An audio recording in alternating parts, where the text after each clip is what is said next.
What's up, everybody? Welcome back to another episode of Rams Brothers. I'm your host, Dean, and I'm joined, as always, by my brother and the other great host of this show, Nick. And the Rams, with a really impressive win yesterday at home, coming off the bye against the Saints. They're now in control of the NFC West. They're trending towards the top of the conference. But before we jump into all the fun stuff that happened yesterday, first and most importantly, how are you, my good brother? I'm great, man. Dodgers won the World Series. Feet up Sunday for the Rams. I mean, things look good here in Los Angeles right now.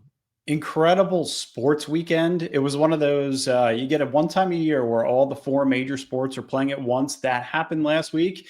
You get the Dodgers into game 7. I mean, the 18-inning Dodger game is almost going to be forgotten in comparison to game 7, all the crazy stuff that happened there, but some really good momentum in Los Angeles. And listen, 34-10 against an NFL team is an impressive win regardless. And we went back in the previous episode to look back at all the times the Rams have been 14-point favorites. And there was only one instance where they really took care of business, and it was against the Cardinals. And this is in the Sean McVay era. You remember that game against the Jets we talked about, and this is not even something I want to bring up on this podcast, but it's just when you're in control, when you're well coached, when you have a quarterback under center that wants to continue snatching souls, it just seems like this is another Sunday. This is a business Sunday. They took care of it, and everything is exactly the way it should be on this Victory Monday. Everything but special teams, I think. Everything else is exactly how you want it to look, and then special teams is the ugly stepsister that is forcing a dance upon you. It's unfortunately true. Vegas also thinks that special teams may be a concern in comparison, maybe the Bills or the Chiefs, but they think that the Rams are going to get it fixed. They're the current NFC favorites to win the Super Bowl. You look in comparison to the Lions, the Packers, the Eagles, the Rams have the best odds amongst all NFC teams, even the Seahawks, who've been obviously playing really good football over the past couple of weeks. They're also the favorite to be the number 1 seed after yesterday, plus 300 if you want the Rams to be the number 1 seed. Eagles are plus 370 and the Seahawks are plus 450, and the Bucs are right behind them. And then it goes Lions, Packers, Niners, Bears. And that's just the way that Vegas thinks that the Rams are trending right now. And they're playing obviously really sound football in every phase except for special teams. And I think that's where everybody's starting to get concerned. Even Matthew Stafford, though, 37 years old, the conversation going into this season was, is he going to be able to hold up? Is his blind side going to be able to hold up? He's playing the best football he's ever played at 37 years old. So, call it what you will. This Rams team is very real in terms of a Super Bowl contender if they get special teams fixed. I fully agree with that. I think Stafford should be, honestly, I think that's a little disrespectful in the MVP odds because I don't think anybody is playing better under center than Matthew Stafford. It's just fantastic. I mean, yet Drake May is fun. It's like you want the New England guy to do well, and he's like picking up first downs with his legs, and same with Josh Allen, and Patrick Mahomes is Patrick Mahomes. But I think if you were to look at these guys without the names associated with them and see where they are on the stat sheet with touchdowns and interceptions and wins, I think Stafford has to be number 1 in my opinion. And I'm shocked that we're getting respect around the Super Bowl in the NFC because I feel like we just at this point people looked past us, but now we're the top NFC favorite right now, which is crazy. Well, I'll give you a couple of reasons why, right? Like you look at the point differential. The Rams are plus 82. That's best in the entire NFC. It's second best in the NFL behind the Indianapolis Colts. Obviously, Seahawks are right behind, but I just did a little head-to-head comparison between the NFC West and the NFC East. The Eagles, obviously 5-1 in the conference, but their point differential is 60 points less than the Rams right now. And you look at just Dallas, Washington, New York, like this NFC West right now between the Seahawks, the Niners, and the Rams, there's so much competition there. And, obviously there's going to be some divisional matches down the stretch and some big NFC games that are going to determine the Matthew Stafford conversation, MVP conversation. But to play as good football as he's playing right now, to be able to manipulate defenders, to be able to go 2 weeks in a row with 4 touchdown passes and 0 interceptions. First Rams player to ever do that. Not Mark Bolger, not Jim Everett, not Kurt Warner, not Austin Davis, not Kellen Clemens, not Sean Mannion, Matthew Stafford. And Quentin Lake was talking about in the offseason. He actually tweeted this yesterday. He'll usually come out with like a SpongeBob meme or something after the game that just says Rams win. Yesterday, he said, early in the offseason, I said Matthew Stafford is a first ballot Hall of Fame candidate. MVP level ball that he's playing, dude is different. So when you have him under center, Sean McVay talks about it all the time. You have the utmost confidence you're going to be able to go all the way. Yeah, I mean that's the thing. It's like we can sit here and talk about how the Falcons lost and how that's great, and we can think about life after Stafford. But I mean I don't want to play that game. I know other Rams fans don't want to talk about that right now because there's no reason to, because you have a guy that's going out there. I mean we're 6-2, and I think if you had a complete special teams unit, you'd be 8-0 right now, yeah, and you'd be atop the NFL, and people would be like, this is the team that everybody should be afraid of. And I don't like, I need to see us beat our division before I start saying that. That's the only thing, because we had an opportunity to shut up the Niners, and then, they came in our house and beat us. So next week, if we can take them down and make it look like rather, convincing, all of a sudden, I think, that is what would sell me on this team being a Super Bowl favorite. I mean, the next 3 games is, I think, going to determine the outlook of most fans and the personality of this entire team going into the month of December, right? Ready? It's going to be in San Francisco. And then I think you're hosting Seattle. Yes. Hosting Seattle at 1:00 in the nightmare in mode. the jerseys that you got behind you. And then you're hosting Tampa Bay. So I would say your next 3 games is going to determine the outlook of what most fans are going to feel like heading into the postseason, heading into the final stretch of the season. Yeah, but like I said, yeah, you got this guy under center. I mean, you got him throwing no looks on a daily basis. And I'm going to go into some of the other reasons why, outside of the point differential, why I think they're Super Bowl favorites as of today. Something historically that Sean McVay has never done. But before that, Nick, I know you were going to make a point. So I want to hear what you say. Even if we lose to San Fran, we go 1-2 from that 3-game stretch. After that, it's Carolina, Arizona, the Lions, who I think we finally can get a piece back of this year, Seattle, Falcons, Arizona. So after that stretch, you can really control your destiny, even if people start to fall off the bus a little bit. Like fans and like commentators and like the talking heads, like I don't well they couldn't, they lost to the Niners twice, but it's like, yeah, but we lost them twice when we won the Super Bowl, and then we took care of business in the NFC Championship. You're right. So like I think there could be a potential we could be walking into a sky is falling moment coming up. But after that, I think I'm not worried about what this team can finish as. Yeah, I mean, if you're going to talk about worry, maybe there's a little bit of concern about the health of Puka Nacua. That's really kind of obviously the playmaker that he is, as productive as he is. 7 receptions, 95 yards, 1 touchdown on 8 targets, 23 yards after the catch. His long was 39 on that play down the sideline, where 2 guys just draped over his shoulders. Matthew Stafford just drops into the breadbasket. For as good of a player as he is, you need him to be able to stay healthy. I think one of the things, too, that I just kind of hinted at over the last minute was they were able to kind of figure out what they could do without Puka Nacua on the field, particularly in the red zone, right? And this was a tweet yesterday from Jordan Rodriguez, who has been all over the Rams' personnel groupings, right? She's, kind of quote unquote removed from the organization, but she's still very much tapped in to the fact that the Rams are migrating towards this personnel usage. And it's 13 personnel, which means 1 running back and 3 tight ends. So they ran it yesterday on 35 of 77 plays, and they had a 51% success rate out of this personnel grouping, including 4 tight ends. And they have, including 4 touchdowns. They have 3 really talented tight ends, with Colby Parkinson, questionable, still dealing with injury. I would say Davis Allen and Terrence Ferguson are more of the talented pass catchers, but we know how much of a weapon that Tyler Higbee is once he gets in the red zone, and plus how much of a weapon he is as an extension of the line of scrimmage. To me, this is the difference. This is what Vegas is starting to notice. When you look back historically with Sean McVay, you've always seen the tendency of maybe like a roughly 80-20 split between 11 and 12 personnel. This is a full migration. And if he continues to stay on this trend with this heavy tight end usage, especially in the red zone and short yard situations, they're going to continue to trend upward. It's just a matter of a small coaching tweak based on the talent that you have with your personnel in that tight end room. And this team can go as far as you want.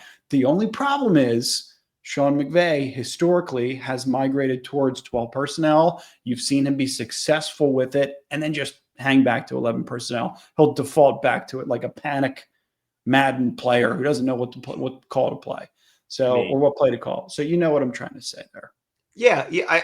I wonder if that was where the smoke and fire was coming from with us trying to pick up the Titans. Or no, sorry, not the Titans. The Vikings tight end. I forget the guy's name. Hawkinson, yeah. I saw reports of that coming out last week, and I was like, why are we doing that? I feel like our tight end room is, fantastic. But, I mean, I guess if you were to find a guy like that who's a little like Kittle adjacent, who's like can really like bring it to the next level, I guess, looking for like at him versus like a Davis Allen. But I really like all the tight ends that we have right now. I think Ferguson, like getting him involved, and it's weird. Like I agree that when they lost Puka, they had to put their back against the wall, and that's what allowed them to kind of figure out what else we have to do. And I mean, I didn't really even want to play Puka in this game just because I didn't think we needed to. And I thought and then he goes out and gets hurt, but I think he's going to be fine. I think they said he's going to be okay. Yeah, right? He's going to be fine. He was ready to go back in the game. It was just a matter of you're up 24 points late in the game. Right. We don't need you on the field right now. Exactly. I mean, he was I also think he got in for that first touchdown. They just didn't even want to review it because they were just like, we're going to score anyway.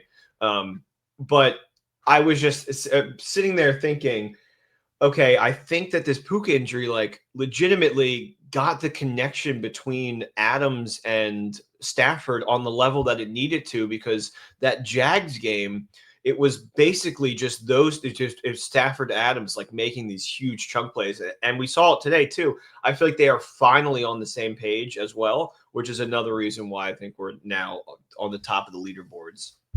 Particularly in the red zone is what you're seeing with and third down and short yard situations. But Devante Adams, so 6 receptions, 60 yards, 1 touchdown or 2 touchdowns on 7 targets. Nick, I'm going to paint a picture. You guys saw it yesterday, but Devante Adams in the red zone with 3 big body tight ends. That means you got 4 players, 4 viable pass catchers that are 6'3", 6'4", 215, 220 pounds and up. So you just have defensive backs are 5'10", 180 pounds. Yeah. The heavier safeties, 5'11", 6 foot, maybe 205 pounds. At most, you just have these big, talented. It's like having big guys in the post that can stretch and shoot the 3 ball. Yeah. And that's what I think they have. When you look at that with Devante Adams and 3 talented pass catchers, they're tight ends that could be extensions of the pass game where you're kind of given a look. We're like, we could pound it up the middle. We could pound it outside. Actually, I'm going to do a 3-step drop and hit you on a fade or a slant. And that's how tough they are right now offensively. It's truly why I think they're Super Bowl contender. Yeah. I mean, who are you afraid of right now, if anybody, in the NFC? After I saw what Carolina did to Green Bay, not them. No. Philadelphia. In Philadelphia, it scares the shit out of me. It's just because it's who they are. Yeah. Crazy. They're not even existent on any of the Super Bowl odds or number 1 seed odds, but the Niners. Yeah, I know. When you were flashing the odds, I was like, where is San Francisco? And I get Seattle just played in primetime, but San Francisco is still at large in play here for the division. 100%. Hey, if you're a sharp bettor, I mean, I would sprinkle some money on them. I mean, you'd be kind of crazy not to get them at those type of odds. I know. We're probably going to be favored going into that game. I haven't looked at the lines. Yeah. My bet is it's like Rams -2. Probably, but we were favored in the last game. We got our ass kicked. No, I know. I'm just saying, we didn't get our ass kicked. Kyron just fumbled the ball on the 1 yard line. We missed an extra point. But you know what I mean. It's going to be so interesting. And like we barely have talked about the defense Like they were outrageously good yesterday. This is from Wyatt Miller, who covers the team. Oh, one other thing I wanted to say before we get into the defense about the tight ends. Nate Atkins from The Athletic has talked about how it's, maybe on paper a little bit crazy to add a tight end, but when you have a position group that is this productive and maybe has a weakness, there's no harm in trying to improve that specific group. So I think the trade deadline's tomorrow. So keep your eyes peeled on what No, happens. it's the 5th, right? Yeah. Okay. So 2 days. 2 days. Rams minus 3.5 over San Francisco. There you go. Good stuff. Yeah. So as it relates to the defense, this is from Wyatt Miller. Like I mentioned, he covers the team. The Rams defense forced 4 3-and-outs in the first half of 5 Saints drives, and there were still 5.5 minutes left in the first half. I mean, Tyler Shuck, you talk about a really tough first start going against this group. It's pretty much impossible to expect anything. Just also, it's a 1-8 team, right? Playing on the road, coming off of I think 3 or 4 losses, and then also Roberto Clemente, whose actual personality and persona remains anonymous, tweets, after holding the Saints offense to just 10 points today, the Rams defense is now tied at number 1 in fewest offensive points allowed, along with the Texans. So insanely productive. You talk about just this new show that's come out as of recent. I'm not sure if you had a chance to watch this, but this is the reboot. That's Paramount Landman. And all he does is peanut punch and force turnovers. So what's your thought on this defense? I'm actually like a little upset about me and you that we got to the 15-minute mark and we didn't talk about them because I'm sorry. No. It's also equally my fault. But they're out there. I would force a 3-and-out so our offense can go out there and score immediately. And then just the only time that they were able to get anything done, the Saints offense, was when they threw in their freaking gadget tight end to get a 20-yard run up the middle because it's freaking Taysom Hill and he's going to be weird and do stuff like that. They have no problem showing up at any time of day. Doesn't matter if it's 6 a.m. in their internal clock. Doesn't matter if they just traveled 16 hours. Doesn't matter if it's a home game, away game. They are always there at the start of the game, and they always be. The one exception was the 49ers game. I just don't think we had the right game plan for that one. And it was a short week. Yeah, it was a short week. But you have to give them all of their flowers. Landman, who got the interception? Forbes? Yes, it was Emmanuel Forbes. Yeah, Emmanuel Forbes with the interception to seal the game and get my under 44.5 bet locked in. What was it? 44 was the total? 44 was the total. And I got under 44.5. And I want to say one thing about Emmanuel Forbes real quick, because somebody was commenting on Twitter when I was talking about, it's the Emmanuel Forbes coming out party, quote unquote. It was kind of a joke, right? Had a nice game, interception was kind of thrown directly to him. When you're up by 24 points in the fourth quarter, those guys are 10, 15 yards off the receivers. They're just letting stuff happen in front of them and making tackles. So you don't have to reply and say, Emmanuel, he got burnt 4 or 5 times. I was watching him. Give me a break, dude. I did not see that. Coming along.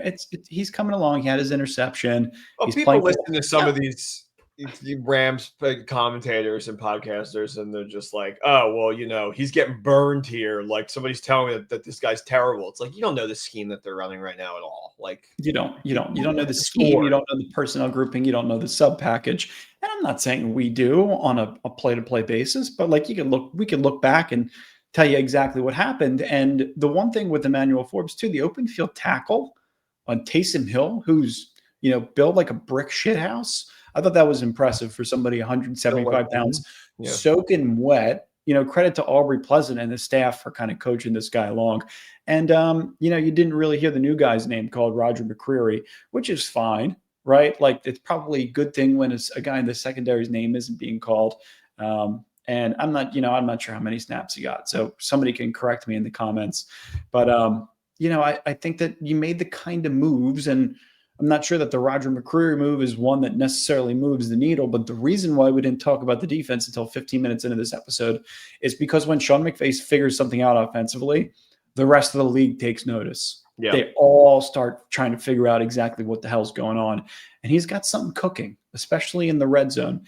But this defense is this is maybe a bad comparison, but it's like the Eagles offense. They just do it. They just figure it out. In short yard situations, they just make stops. They just know what to do at the line of scrimmage. They know how to execute, with the exception of a couple plays here and there. But it's a well-coached team, and you can kiss Chris Shula goodbye. By the way, Yeah. he's Oh yeah. No, I mean, I've been saying that for 2 years. I felt like I was lucky, but we've been lucky to have him on the team this year. I mean, I literally said that 2 years ago. I was like, this is probably it for him. He's getting a head coaching and it job. is. It is. They're that productive. They're forcing that many turnovers. They're getting high-level production out of players that other teams couldn't. To me, that's the the reason why somebody would bring in a defensive coordinator as a head coach. So I'm very bullish on this team. But as I mentioned earlier in the episode, this next 3-game stretch, I think, is going to determine how I feel about the postseason. What were we when we won the Super Bowl heading into November? Was it 6-2 or was it 7-2? So, you know what? See, That's a great question because then No. This is exactly why we do the podcast, and this is why you're the color to my whatever. That year, if I would have said that same thing, that this month is going to determine how I feel about the postseason, we lost the whole month. Yeah, exactly. That's exactly what I'm saying. Like, that's why I had to come in earlier, and I was like, look, if we lose all 3 of these games, it's going to feel grim and it's going to be really bad. But I trust everybody inside that building that's not named Joshua Carty. You're so right. And they were 12-5 the year that they won the Super Bowl. Yeah. So you could afford probably 3. like 7-1 headed into I'm trying to think of what our one loss was. I think it was like against Arizona, week 3. Sounds right. Yeah. But let me just say this. Sean McVay on Rams kicking issues, because we haven't talked about it yet, and we have to. It costs us already, and it's been a momentum killer. It does take the air out of our sails. Our guys have shown that they can respond and overcome it. But ... He said the dots. The truth of it is this is not sustainable to continuously go where we want to go. And finally hearing that, this is not sustainable. We're not going to ride with Cardi. I mean, like, basically saying, like, things need to change or we're not going to be able to, to reach the top of the tower. Good, because we've been saying that forever. I watched college football. Kid at Marshall College didn't start playing football till 2 months ago. Drills a 55-yard field goal. I mean, Cam Little from Jacksonville yesterday hit a 68-yarder. Mm-hmm. It's just absurd to even watch a team line up and snap the ball from that position on the field. But yeah, I think, Nick, the issue's twofold, right? It's one, they can't block.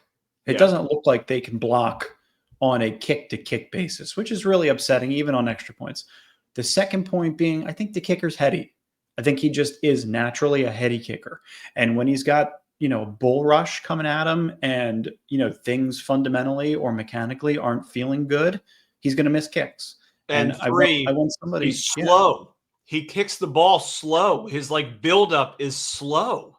If you watch in comparison to other kickers, because I'm a lunatic. I saw somebody say, and I think this is perfect, it reminds them of the simulation that Madden runs when Madden knows that the kick is going to be blocked, right? So it's like that clip of okay, everything kind of happens in slow motion. The edge rusher comes around, the kicker just kind of stands there stagnant, and everything just goes the wrong way. And that's kind of how it feels. Of it not being a good kick, and you just have to sit there and watch and be like, I know this isn't going to go in. The one that he missed left was bad, but the one that he missed right was so far right that the people in section 134 were getting a shot at catching the ball. Yeah, so the extra points are just abysmal. You know what I mean? I'm shocked that after they scored, they didn't just go for 2, because I think that's the message that you should have sent to him after that. I mean, I didn't want him to get on the plane to Jacksonville. I didn't want him to get on the plane to Philly, back to LA. It's so over for me that if we see him next week, I may just have to bet on the Niners just out of and people were commenting it's not Cardi's fault. It's that one special team or the one extra point wasn't Cardi's fault. There was pass rush and the bad snap and blah blah blah blah. You hear it all the time. But like, you're not going to get rid of your third blocker from the right of your center. You're going to get rid of your kicker, and you're probably going to get rid of your special teams coordinator. And it's time. I think it's time probably for Chase Blackburn, who's done a good job with the punting unit, but for Joshua Carty and Chase Blackburn in totality to be gone. Yeah. It's been the same story since we've lost Bones, and it's sad. I mean, Bones was awesome too because the freaking trick play in the NFC Championship game in our own territory. Yeah, I miss Bones. Is Bones at? Is he in Dallas? He's still coaching. So. He's still coaching. I don't know where Yeah. he is. I think he is still in Dallas. Yeah. Yeah. So I think here's the gist. If they get special teams corrected, and regardless of what happens in the month of November, because we know they can still win the Super Bowl if they lose out in November, then we probably have a good feeling about the way that this team's going to look in the postseason. And it's minor. You can figure out, you get somebody off the street who can kick, who can figure it out, who could point out and say, look, this is where we're weak. This is where I could speed up the process, etc. So I think they're really going to be fine. But you got 2 divisional games coming up. So you got to be prepared to play. Yeah. Yeah, and I think everywhere else they are, and I think that they know what this next game means in San Francisco, so they will show up. I think so too. Make sure to like and subscribe. If you guys are enjoying the content, please come along for the ride. We appreciate you. We love you. Leave your comments on the bottom of this episode. We want to hear how you're feeling about this team, about the next couple of months, the schedule, and we'll talk to you guys again soon. Yeah, probably Wednesday. Thursday is my rehearsal dinner, so I think we're both going to be busy. So yeah, we're going to be busy that day, and then I think Friday you're getting married. So yeah, I think you're right. We love you guys. Appreciate you, Nick. Congratulations again. Going to be super exciting to see you on Friday, and go Rams. Go Rams. Peace.